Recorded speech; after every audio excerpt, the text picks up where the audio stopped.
وَلَقَدْ يَسَّرْنَا الْقُرْآنَ لِلذِّكْرِ فَهَلْ مِن مُّدَّكِرٍ۔ اور ہم نے قرآن کو سمجھنے کے لیے آسان کر دیا، تو کوئی ہے جو سوچے سمجھے۔ صوت القرآن، قرآن کی آواز۔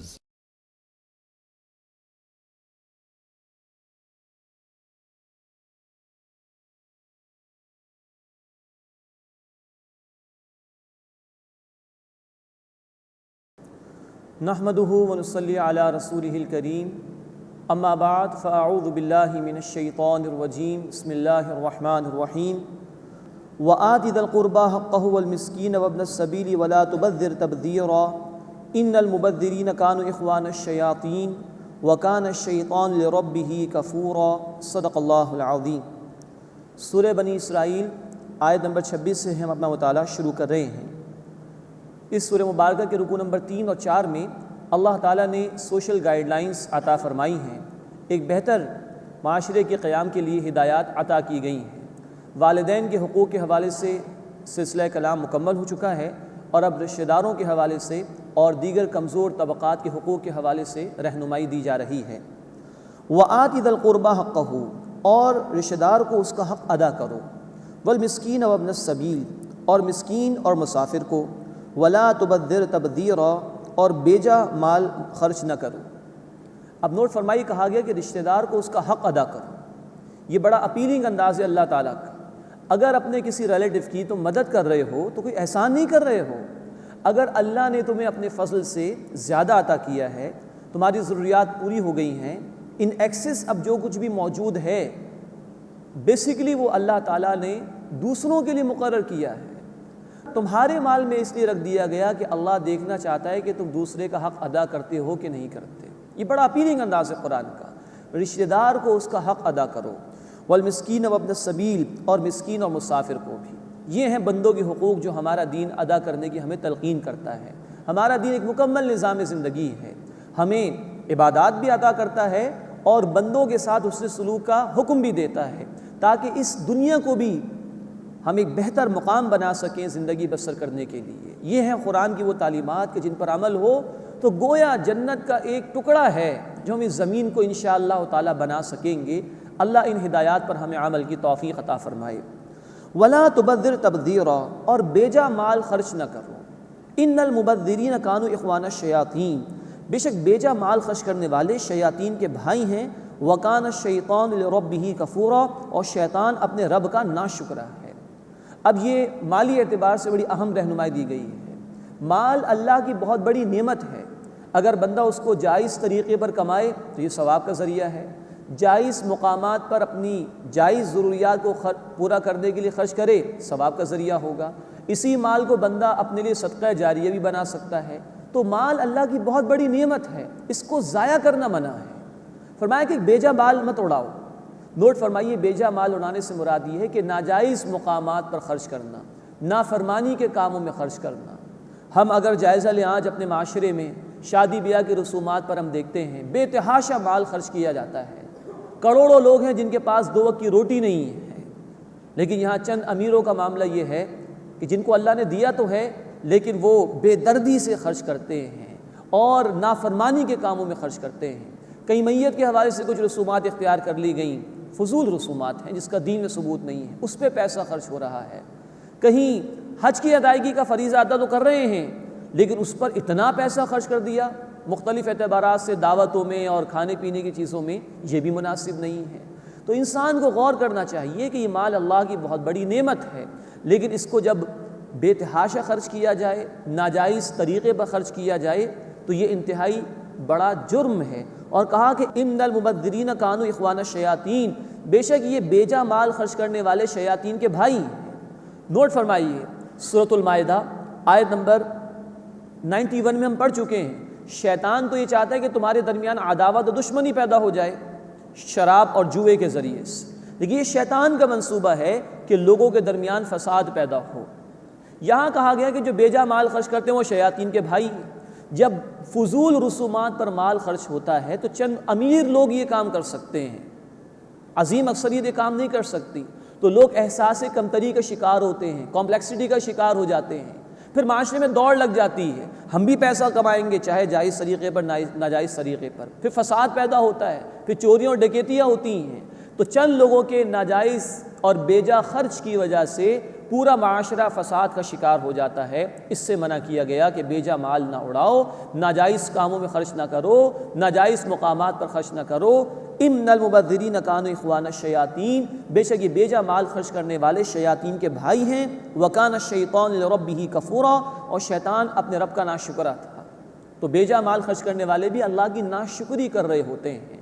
اللہ ہمیں رزق حلال عطا فرمائے اور اس پر ہی قناعت کرنے کی توفیق عطا فرمائے، اور جائز طریقے پر کمانے اور جائز مقامات پر مال خرچ کرتے ہوئے مال کی قدر کرنے کی توفیق عطا فرمائے۔ اس کے بعد لوگوں کی مدد کے حوالے سے ایک تعلیم دی جا رہی ہے۔ وَإِمَّا تُعْرِضَنَّ عَنْهُمُ ابْتِغَاءَ رَحْمَةٍ مِّن رَّبِّكَ تَرْجُوهَا، اور اگر تمہیں ان لوگوں سے اعراض ہی کرنا ہو اپنے رب کی رحمت کے انتظار میں جس کی تم امید رکھتے ہو، فَقُلْ لَهُمْ قَوْلًا مَيْسُورًا، تو ان سے نرمی کی بات کہا کرو۔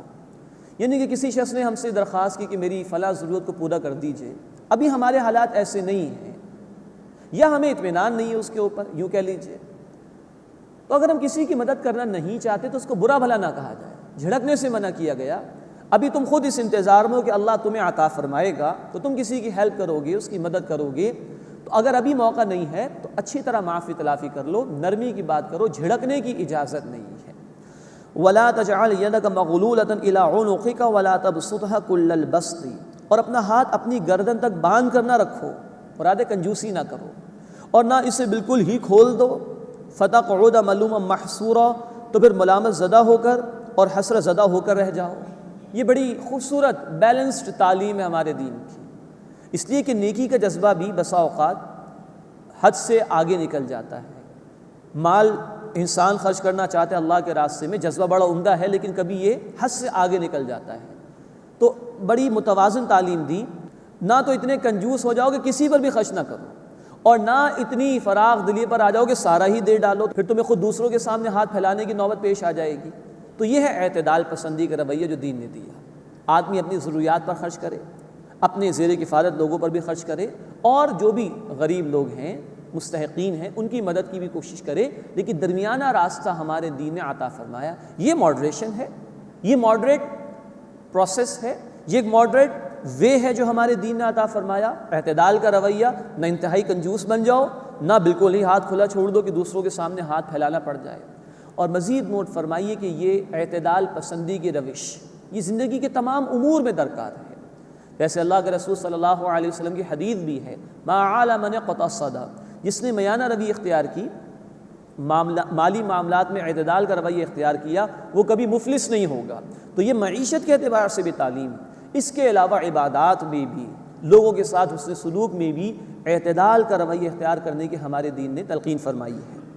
وَلَا تَجْعَلْ يَدَكَ مَغْلُولَةً إِلَىٰ عُنُقِكَ، اور اپنا ہاتھ اپنی گردن تک باندھ کر نہ رکھو، مراد کنجوسی نہ کرو۔ وَلَا تَبْسُطْهَا كُلَّ الْبَسْطِ، اور نہ اسے بالکل ہی کھول دو۔ فَتَقْعُدَ مَلُومًا مَحْسُورًا، بس تم ملامت زدہ اور حسرت زدہ ہو کر رہ جاؤ گے۔ إِنَّ رَبَّكَ يَبْسُطُ الرِّزْقَ لِمَن يَشَاءُ وَيَقْدِرُ، بے شک اے نبی صلی اللہ علیہ وسلم آپ کا رب ہے جس کے لیے چاہتا ہے رزق کو کشادہ فرما دیتا ہے، جس کو چاہتا ہے نپا تلا عطا کرتا ہے، ڈیو میجر عطا فرماتا ہے۔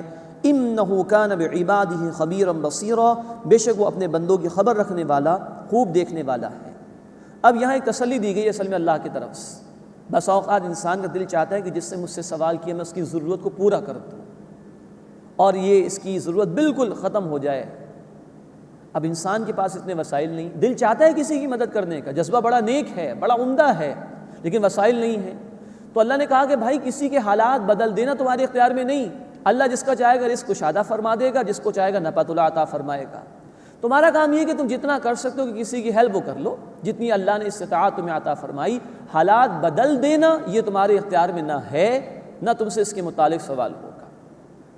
اس کے بعد چوتھا رکوع شروع ہو رہا ہے سورہ مبارکہ کا۔ مزید سوشل گائیڈ لائنز دی جا رہی ہیں، معاشرتی ہدایات دی جا رہی ہیں۔ یاد کر لیجئے کہ یہ وہی ہدایات ہیں کہ جو تورات میں بنی اسرائیل کو دی گئی تھی، ابن عباس رضی اللہ تعالیٰ عنہ نے فرمایا کہ یہ انہی تورات کے 10 احکامات کا خلاصہ ہے جو قرآن حکیم میں اس مقام پر آیا ہے۔ اب قتل اولاد کے حوالے سے جو تاریخ میں گمراہی رہی ہے انسانیت میں، اس کا ذکر آ رہا ہے۔ وَلَا تَقْتُلُوا أَوْلَادَكُمْ خَشْيَةَ إِمْلَاقٍ، اور اپنی اولاد کو مفلسی کے ڈر سے قتل نہ کرو۔ نَحْنُ نَرْزُقُهُمْ وَإِيَّاكُمْ، ہم انہیں بھی رزق دیتے ہیں اور تمہیں بھی عطا کرتے ہیں۔ ان قتلہم کان خطئا کبیرا، بے شک ان کا قتل بڑا گناہ ہے۔ یہ تاریخ انسانی میں گمراہی رہی ہے، یہ جرم انسانیت نے بار بار کیا ہے۔ مشرکین مکہ بھی اس جرم میں مبتلا تھے، اس سے پہلے بھی نسل انسانی میں یہ گمراہی ہمیشہ سے رہی ہے۔ اللہ تعالیٰ منع فرما رہے ہیں اولاد کو مفلسی کے ڈر سے قتل کرنے سے۔ فرمایا ان کی رزق کی ذمہ داری بھی اور تمہارے رزق کی ذمہ داری بھی ہم پر ہے۔ ہم پڑھ چکے ہیں سورہ ہود آیت نمبر 6، ما من دابۃ فی الارض الا علی اللہ رزقها، زمین پر کوئی جاندار نہیں جس کی رزق کی ذمہ داری اللہ پر نہ ہو۔ قرآن ہمیں بتاتا ہے سورۃ العنکبوت آیت نمبر 60 میں، ہر چلنے پھرنے والا جانور اللہ ہی اس کو رزق عطا فرماتا ہے، اور وہ اپنا رزق اٹھائے نہیں پھرتے، اللہ ان کو عطا فرماتا ہے۔ سورہ حجر آیت نمبر 21 میں ہم پڑھ چکے کہ اللہ کے پاس تو بے شمار خزانے ہیں، تھوڑا ہی ہے جو اللہ نے زمین والوں کو عطا کیا ان کی ضرورت کے مطابق، ورنہ اللہ کی نعمتوں کو شمار کرنا بھی ممکن نہیں ہے۔ سورہ نحل آیت نمبر 18 اور سورہ ابراہیم آیت نمبر 34، وَإِن تَعُدُّوا نِعْمَةَ اللَّهِ لَا تُحْصُوهَا، اگر تم اللہ کی نعمتوں کو شمار کرنا چاہو بھی تو شمار نہیں کر سکتے۔ تو قتل اولاد مفلسی کے ڈر کی وجہ سے یہ اللہ کی رزاقیت کے خلاف عدم اعتماد کا نعرہ ہے اور بغاوت اللہ کے خلاف۔ اس ڈر سے قتل کرنے کی اجازت نہیں ہے۔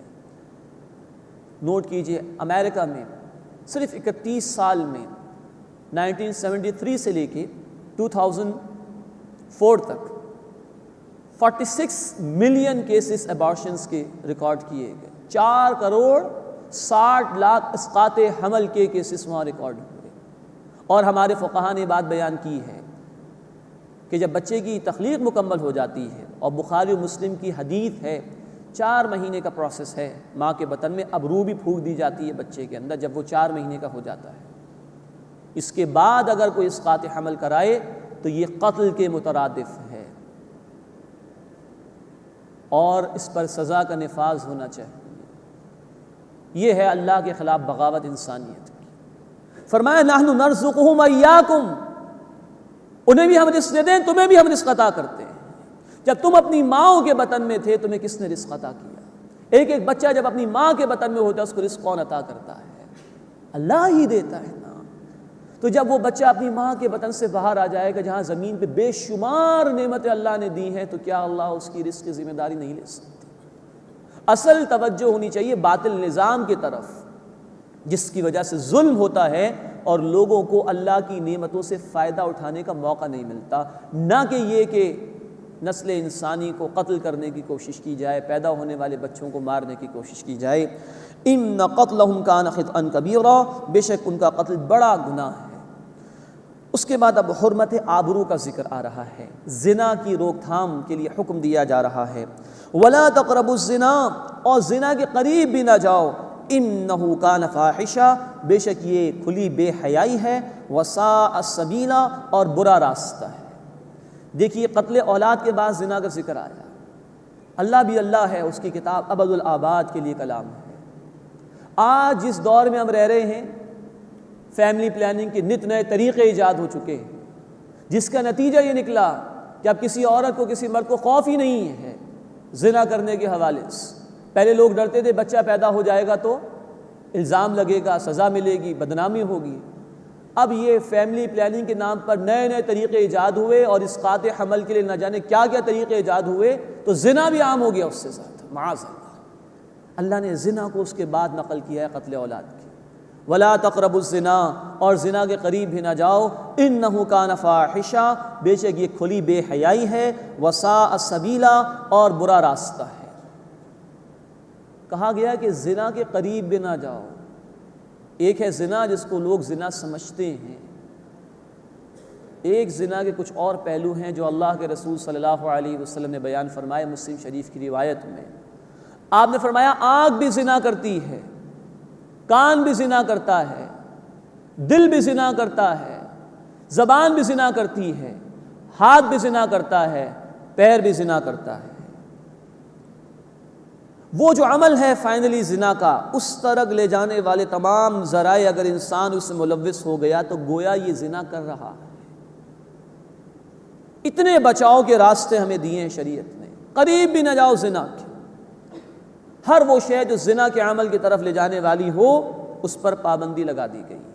اسی کہ انسان کی عزت اور آبرو بہت اہم ہے اللہ کی نگاہوں میں۔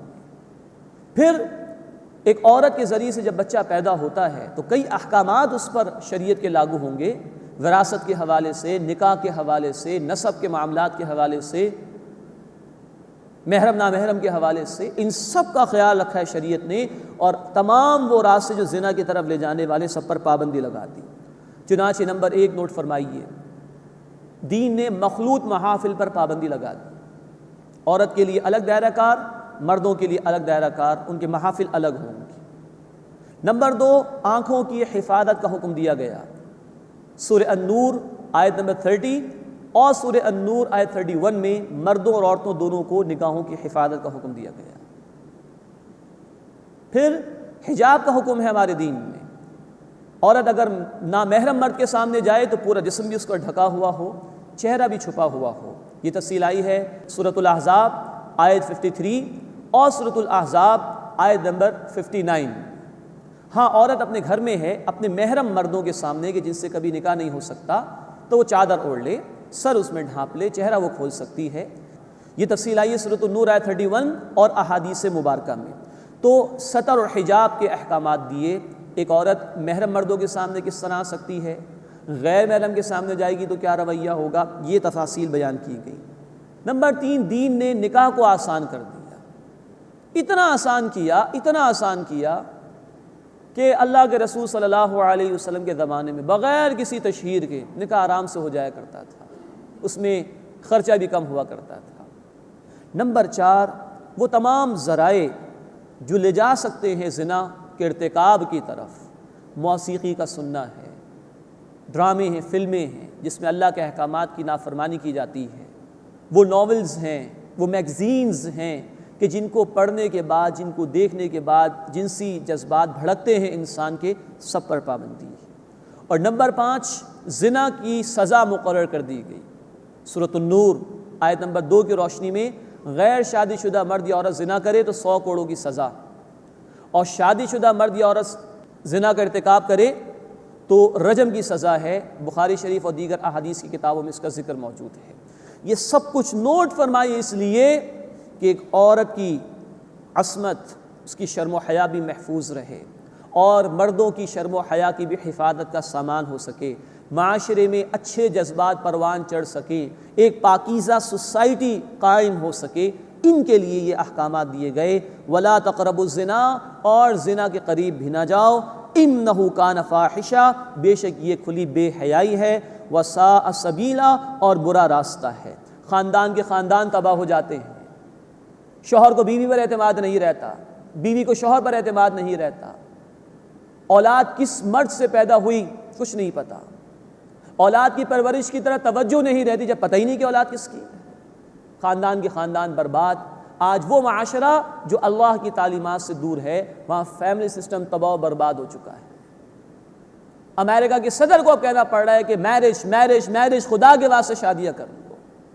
فرانس میں طلاق کی شرح ہی ختم ہو چکی ہے، اس لیے کہ کوئی نکاح ہی نہیں کرتا ہے وہاں پر۔ ریسنٹ پاسٹ میں 10 سال کے بعد ایک نکاح منعقد ہوا پیرس میں، تو پادریوں کو بھی تعجب ہوا کہ کوئی نکاح کرنے آ گیا ہمارے پاس۔ معاذ اللہ، یہ فطرت سے بغاوت، یہ خاندانی نظام تباہ و برباد ہو چکا۔ اللہ ہم سے محبت کرتا ہے، ہمارے نفع نقصان کو ہم سے زیادہ بہتر سمجھتا ہے، اس نے یہ پاکیزہ تعلیمات عطا فرمائی۔ اب یہ اختیار ہمارا ہے کہ ہم ڈیوائن ورژن کو قبول کریں، جس میں ایک عورت کی شرم و حیا کی حفاظت ہے، اس کے مقام کو بڑھایا گیا ہے، اس کو کھلونا بننے سے بچایا گیا ہے، یا ہم اس تہذیب کو پسند کر لیں، نہ بیوی کو شوہر پر اعتماد ہے، نہ شوہر کو بیوی پر اعتماد ہے، اور نظام برباد ہو چکا ہے۔ اللہ میں حق قبول کرنے کی توفیق عطا فرمائے، اور اس زنا کی ہر قسم کی لعنت سے بچنے کی توفیق عطا فرمائے۔ اب حرمت آبرو کے بعد حرمت جان، انسان کی جان کتنی اہم ہے اس کا ذکر آ رہا ہے۔ وَلَا تَقْتُلُوا النَّفْسَ الَّتِي حَرَّمَ اللَّهُ إِلَّا بِالْحَقِّ، اور اس جان کو قتل نہ کرو جسے اللہ نے محترم ٹھہرایا ہے مگر حق کے ساتھ۔ حرام دو معنی میں استعمال ہوتا ہے۔ نمبر ایک، محترم کے معنی میں، سیکریٹ کے معنی میں۔ مسجد حرام وہ مسجد کی جس کا احترام کرنا ہم پر لازم ہے۔ اور جب کہا جائے کہ شراب کو حرام قرار دیا گیا ہے، سود کو حرام قرار دیا ہے، مراد پروہیبیشن، اس سے منع کیا گیا ہے۔ تو یہاں انسانی جان کے احترام کا ذکر ہے۔ وَلَا تَقْتُلُوا النَّفْسَ الَّتِي حَرَّمَ اللَّهُ إِلَّا بِالْحَقِّ، اور اس جان کو قتل نہ کرو جسے اللہ نے محترم ٹھہرایا ہے مگر یہ کہ حق کے ساتھ۔ چند مقامات شریعت نے بتائیں کہ جہاں کسی کو قتل کیا جائے گا، وہ 6 مقامات ہیں۔ قاتل کو قتل کیا جائے گا الا یہ کہ مقتول کے ورثاء اس کو چاہے تو معاف کر دیں۔ نمبر 2، وہ کافر جو مسلمانوں سے جنگ پر آمادہ ہو کر میدان جنگ میں آ چکا ہے، میدان جنگ میں اس کو قتل کیا جائے گا۔ نمبر 3، مرتد جو دین سے پھر جائے، دین اس نے قبول کیا تھا، اس کے بعد دین کی کسی بات کا، بنیادی بات کا انکار کر کے دین سے پھر جائے، اس کو بھی قتل کیا جائے گا۔ نمبر 4، شادی شدہ مرد یا عورت زنا کرے اور سزا اس کا نفاذ ہوگا۔ شادی شدہ مرد یا عورت زنا کرے اور جرم ثابت ہو جائے تو رجم کی سزا دی جائے گی، قتل کیا جائے گا۔ نمبر 5، گستاخ رسول کو قتل کیا جائے گا جبکہ جرم ثابت ہو جائے۔ اور نمبر 6، اسلامی حکومت کا باغی یا اسلامی ریاست میں رہزنی کرنے والے، ڈاکے ڈالنے والے، فساد کرنے والے، اگر جرم ثابت ہو جائے تو سورۃ المائدہ آیت نمبر 33 میں چند سزائیں بیان کی گئیں، اس میں سے ایک سزا یہ ہے کہ قتل کیے جائیں گے۔ یہ 6 مقامات ہیں کہ جو حق کے ساتھ قتل ہیں، کہ یہاں کسی کو قتل کیا جا سکتا ہے، اس کے علاوہ کسی کو قتل کرنا بہت بڑا جرم ہے ہمارے دین میں۔ ومن قتل مظلوما، اور جو مظلومی میں مارا گیا، فقد جعلنا لولیہ سلطانا، تو یقیناً ہم نے اس کے وارث کے لیے ایک اختیار دیا ہے، فلا یسرف فی القتل، بس حد سے نہ بڑھو قتل میں۔ مراد یہ ہے کہ جو مقتول کے ورثاء ہیں ان کو اجازت ہے کہ وہ چاہیں تو قاتل کو معاف کر سکتے ہیں۔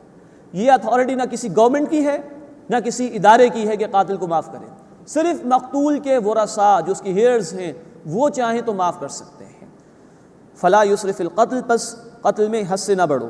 مراد یہ ہے کہ اگر ورثاء نے معاف کر دیا ہے تو قاتل کو دیت ادا کرنی ہوگی، خوب بہا ادا کرنا ہوگا۔ قاتل نے خوب بہا ادا کر دیا اور اب بھی ورثاء میں کوئی انتقام کے جذبات ہیں یا اس کو مارنے کے در پہ ہیں، تو یہ ورثاء کی جانب سے زیادتی ہو گئی۔ اور اگر قاتل کو معاف تو کر دیا ورثاء نے اور وہ خوب بہا ادا نہ کرے تو یہ اس کی طرف سے زیادتی ہو جائے گی، دونوں کو منع کیا گیا۔ فلا یسرف فی القتل، پس حد سے نہ بڑھو قتل میں، انہ کان منصورا، بے شک اس کی مدد کی گئی ہے۔ یعنی مقتول کے ورثاء کو جو یہ اختیار دیا گیا ہے، یہ اللہ کی طرف سے ایک مدد دی گئی ہے۔ اس کے بعد حرمت مال کا ذکر آ رہا ہے، مال کی حفاظت کے ضمن میں یتیموں کے حوالے سے گفتگو آ رہی ہے۔ وَلَا تَقْرَبُوا مَالَ الْيَتِيمِ إِلَّا بِالَّتِي هِيَ أَحْسَنُ، اور یتیم کے مال کے قریب نہ جاؤ مگر اس طریقے پر جو سب سے بہتر ہو، حَتَّى يَبْلُغَ أَشُدَّهُ، یہاں تک کہ وہ اپنی پختہ عمر کو پہنچ جائے۔ سورۃ النساء کی ابتدائی آیات میں ہم یتیموں کے حوالے سے کچھ باتیں پڑھ چکے ہیں۔ سورۃ النساء آیت نمبر 10 میں اللہ تعالیٰ نے فرمایا کہ جو یتیم کا مال ہڑپ کرتے ہیں وہ اپنے پیٹ میں جہنم کے انگارے بھر رہے ہیں۔ اور ابن ماجہ شریف کی حدیث ہے، اللہ کے رسول صلی اللہ علیہ وسلم نے فرمایا، مسلمانوں کے گھروں میں سے بہترین گھر وہ ہے جہاں کسی یتیم کے ساتھ اچھا سلوک کیا جاتا ہے، اور مسلمانوں کے گھروں میں سے بدترین گھر وہ ہے جہاں کسی یتیم کے ساتھ بدسلوکی کی جاتی ہے۔ تو فرمایا کہ یتیم کے بال کے قریب مت جاؤ مگر اس طریقے پر جو عمدہ ہو۔ اگر یتیم ابھی چھوٹا ہے اس کے مال کی حفاظت کرو، اس کی پرورش کرو، اس کی کفالت کرو، حتیٰ یبلغ اشدہ، یہاں تک کہ وہ اپنی پختہ عمر کو پہنچ جائے۔ جب وہ اس قابل ہو جائے کہ اپنے نفع نقصان کو سمجھ سکے تب اس کا مال اس کو لوٹایا جا سکتا ہے۔ اللہ کے رسول صلی اللہ علیہ وسلم کی حدیث ہے، امام بخاری رحمۃ اللہ علیہ کی کتاب الادب المفرد، اس میں انہوں نے نقل کی ہے۔ اللہ کے رسول صلی اللہ علیہ وسلم نے فرمایا کہ میں اور یتیم کی کفالت کرنے والا قیامت میں جنت میں اس طرح ہوں گے ایک ساتھ۔ یہ اللہ کے رسول صلی اللہ علیہ وسلم نے اجر بیان کیا کسی یتیم کی کفالت کا۔ اللہ ہمیں بھی کمزوروں کے حقوق ادا کرنے کی توفیق عطا فرمائے۔ وَأَوْفُوا بِالْعَهْدِ، اور وعدے کو پورا کرو، ان العہد کان مسئولا، بے شک عہد کے متعلق سوال ضرور ہوگا۔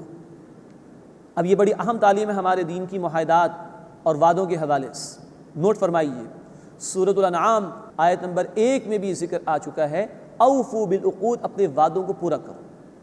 نبی صلی اللہ علیہ وسلم کی احادیث ہیں بخاری اور مسلم شریف میں، آپ نے منافق کی 3 نشانیاں بیان کی، جس میں سے ایک یہ ہے کہ وہ وعدہ جب بھی کرتا ہے اس کی خلاف ورزی کرتا ہے۔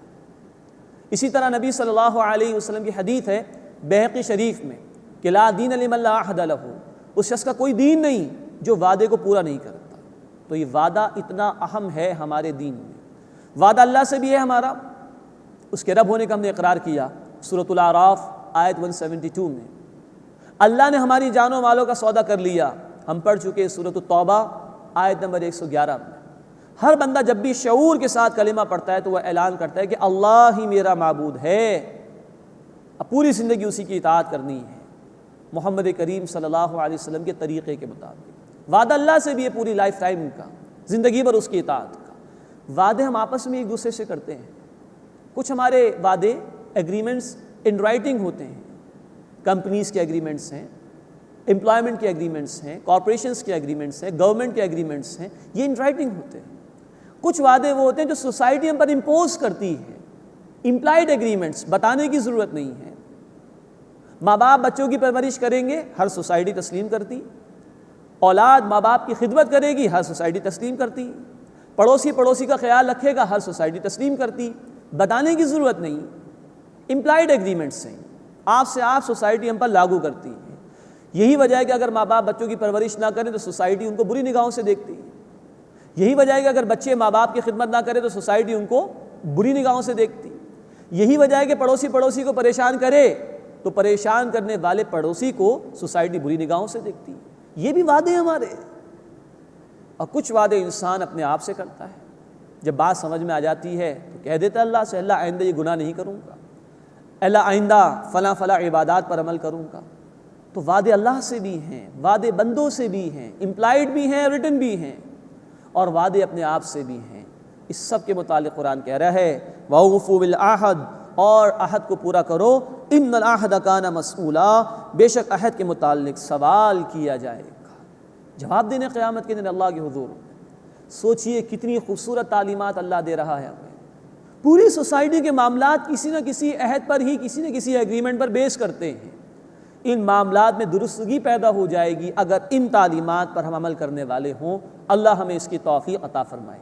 اس کے بعد معاشی معاملات کے حوالے سے اکنامک گائیڈ لائنز دی جا رہی ہیں۔ وَأَوْفُوا الْكَيْلَ إِذَا كِلْتُمْ، اور جب تم ناپ کر دو تو پیمانہ پورا کرو۔ وَزِنُوا بِالْقِسْطَاسِ الْمُسْتَقِيمِ، اور وزن کرو سیدھی ترازو کے ساتھ۔ کچھ چیزیں ناپ کے دی جاتی ہیں، کچھ چیزیں تول کر دی جاتی ہیں، تو ناپ اور تول ٹھیک رکھو۔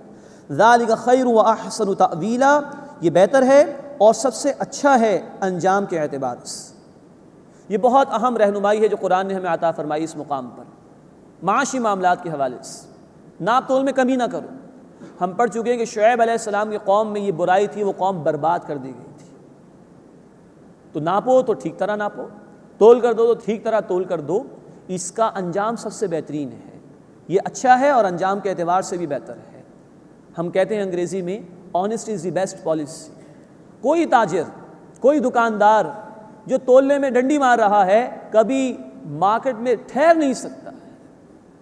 اور وہ غیر مسلم جو قرآن کو تو نہیں مانتے لیکن قرآن کے بعض اصولوں پر عمل کرتے ہیں، یورپ کے ممالک، بعض چیزیں اچھی ہیں، ہمیں تسلیم کرنی چاہیے، ان معاملات میں پکے ہیں۔ جو کوالٹی سیمپل میں دیتے ہیں وہی جو اسٹاک سپلائی کرتے ہیں اس میں بھی ہوتی ہے، ڈنڈی نہیں مارتے اس کے اندر، تو دنیا میں ان کی پھر پروڈکٹ جو ہے وہ قبول ہوتی ہے۔ یہ یونیورسل گائیڈ لائنس ہے اللہ تعالیٰ کی، ہر دور کے انسانوں کے لیے۔ ہم نے اختیار نہیں کی تو کسی اور کو اللہ نے اختیار کرنے کی توفیق دے دی۔ تو یہ اچھائی بہرحال ان لوگوں میں ہے، لیکن افسوس کہ وہ اللہ کے کلام سے دور ہے، اور افسوس اس بات کا کہ کلام ہمارے پاس ہے لیکن ہم اس پر عمل نہیں کرتے ہیں۔ تو فرمایا وَأَوْفُوا الْكَيْلَ إِذَا كِلْتُمْ، جب تم ناپ کر دو تو پیمانہ پورا کرو۔ وَزِنُوا بِالْقِسْطَاسِ الْمُسْتَقِيمِ، اور وزن کرو سیدھی ترازو کے ساتھ۔ ذَلِكَ خَيْرٌ وَأَحْسَنُ تَأْوِيلًا، یہ بہتر ہے اور سب سے اچھا ہے انجام کے اعتبار سے۔ نوٹ کیجئے انسان کتنی ڈنڈی مار لے گا؟ 1 کلو کے اندر 1 چھٹاک بھر.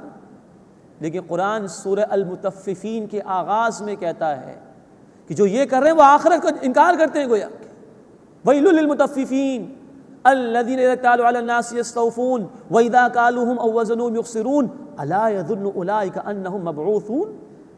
تباہی بربادی ہے ان لوگوں کے لیے جو کمی کرتے ہیں تولنے کے وقت. لوگوں سے لیتے ہیں تو پورا پورا اور دیتے ہیں تو گھٹا کر دیتے ہیں.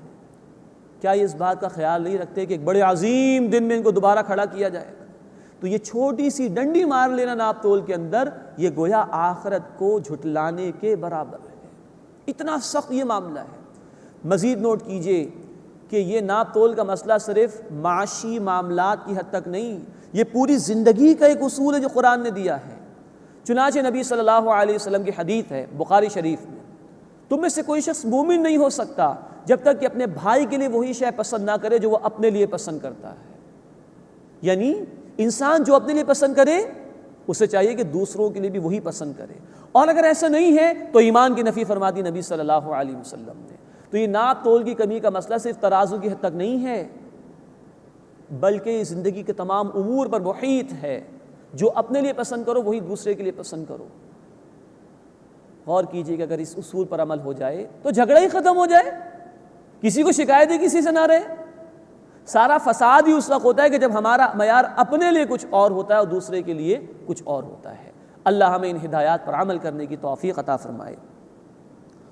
اس کے بعد نظریے کے اعتبار سے اور علم کے اعتبار سے بڑی اہم رہنمائی قرآن کی طرف سے آ رہی ہے، اور یہ انقلابی بات ہے جو قرآن نے پیش کی. وَلَا تَقْفُ مَا لَيْسَ لَكَ بِهِ علم، اور اس بات کے پیچھے نہ پڑو جس کا تمہیں علم نہیں ہے. إِنَّ السَّمْعَ وَالْبَصَرَ وَالْفُؤَادَ كُلُّ أُولَئِكَ كَانَ عَنْهُ مسئولا. بے شک سماعت اور بصارت اور عقل ان سب کے متعلق سوال کیا جائے گا. یہ قرآن ہے جس نے آگے روشنی انسانیت کو دی ہے. یہ کیا بے حقیقت باتیں تم نے اختیار کر رکھی ہیں؟ یہ کیا دیوی دیوتاؤں کی پوجا پاٹ تم کرتے ہو؟ یہ کیا جنات کے افسانے تم لے کر بیٹھے ہوئے ہو؟ کوئی دلیل ہے تمہارے پاس ان اوہام کے لیے، ان بے حقیقت باتوں کے لیے؟ نہیں. اس چیز کے پیچھے نہ پڑو جس کا تمہیں علم نہیں ہے. یہ ہے سالڈ بات جو قرآن نے دی ہے. انلائٹمنٹ کی بات آج لوگ کرتے ہیں. قرآن نے روشنی عطا کی ہے، قرآن نے اندھیروں سے نکال کر روشنی عطا کی ہے. کوئی عقیدہ تمہارا اگر ہے دلیل ہونی چاہیے اس کے لیے تمہارے پاس. کوئی نظریہ تمہارے پاس ہے دلیل ہونی چاہیے تمہارے پاس اس کے لیے. کوئی عمل تمہارا ہے دلیل ہونی چاہیے تمہارے پاس اس کے لیے. اس بات کے پیچھے نہ پڑو جس کا تمہیں علم نہیں ہے.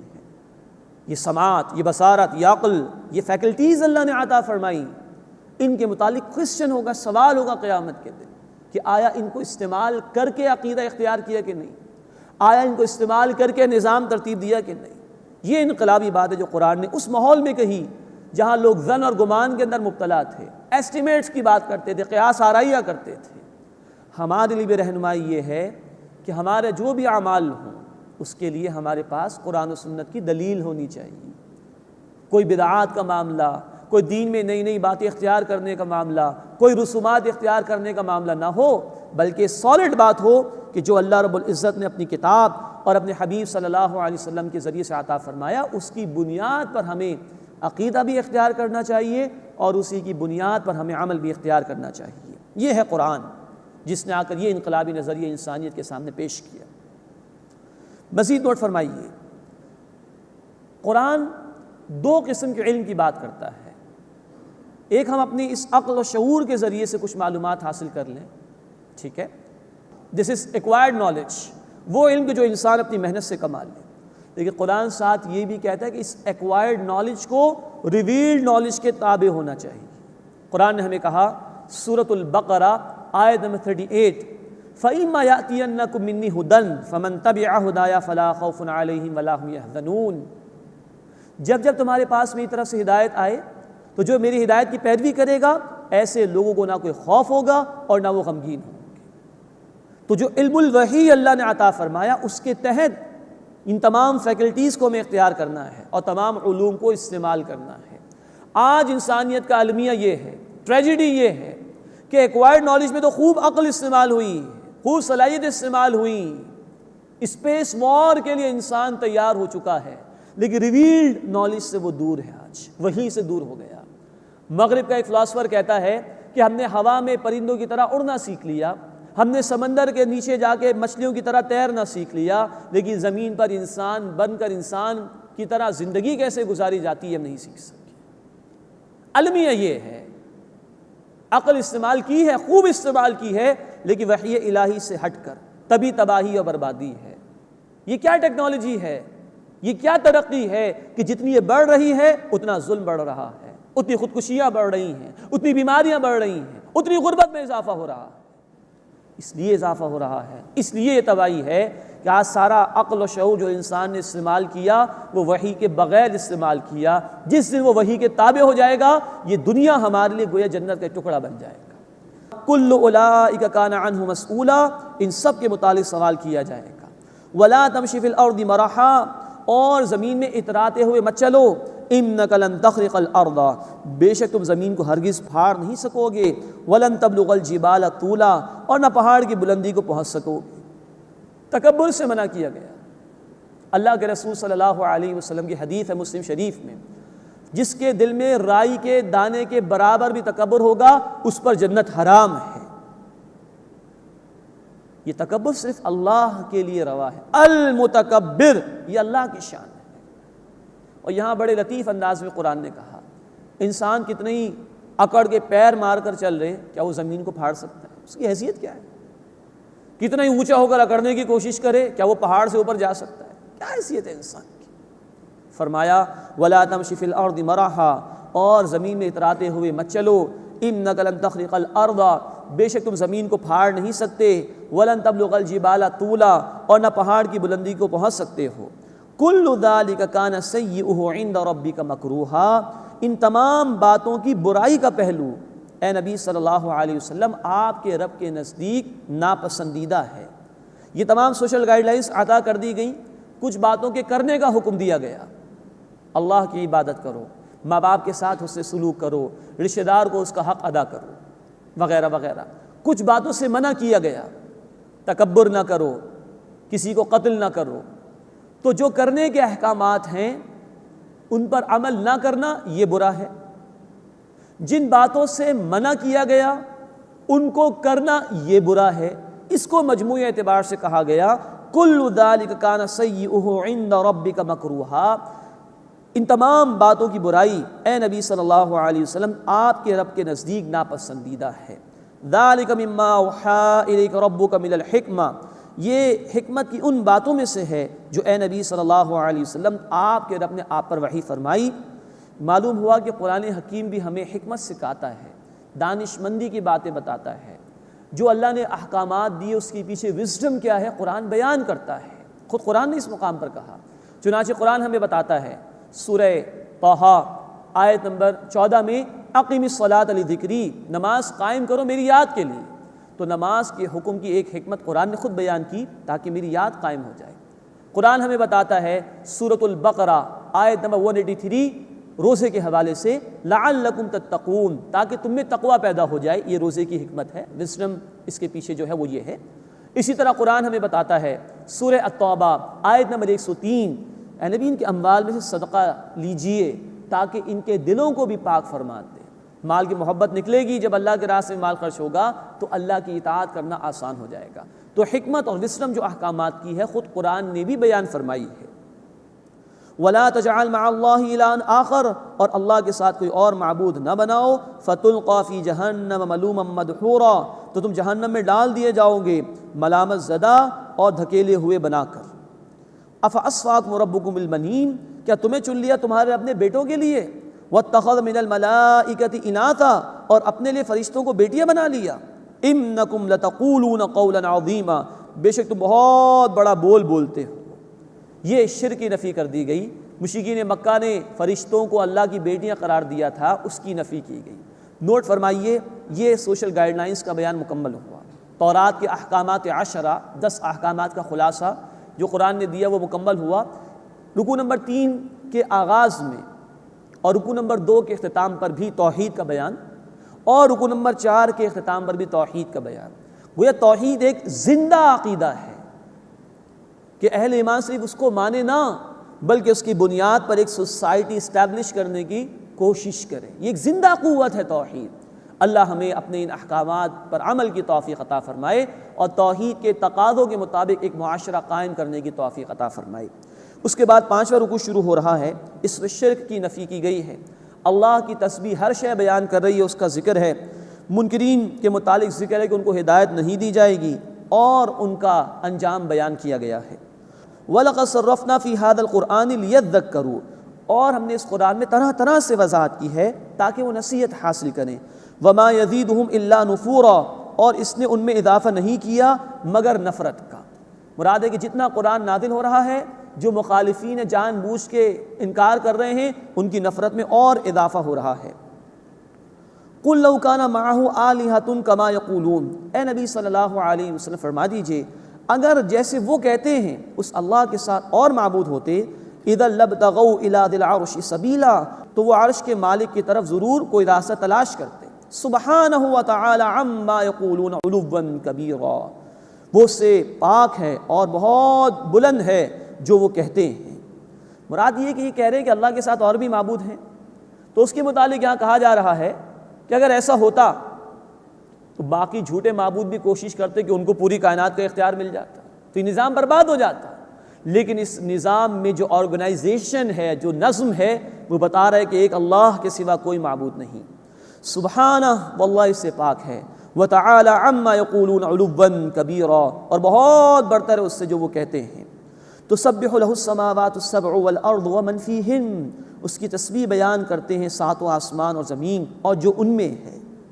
وَإِن مِّن شَيْءٍ إِلَّا يُسَبِّحُ بِحَمْدِهِ، اور کوئی چیز نہیں ہے مگر یہ کہ اللہ کی حمد کے ساتھ تسبیح بیان کرتی ہے۔ وَلَٰكِن لَا تَفْقَهُونَ تَسْبِيحَهُمْ، لیکن تم ان کی تسبیح نہیں سمجھتے۔ إِنَّهُ كَانَ حَلِيمًا غَفُورًا، بے شک اللہ بردبار ہے، تحمل فرمانے والا ہے، بہت بخشنے والا ہے، فوراً پکڑ نہیں فرماتا۔ یہ پوری کائنات اللہ کی توحید کی دلیل پیش کر رہی ہے، ذرہ ذرہ اللہ کی قدرت کی معرفت تمہارے سامنے پیش کر رہا ہے، ہر شے اللہ کی تسبیح بیان کر رہی ہے۔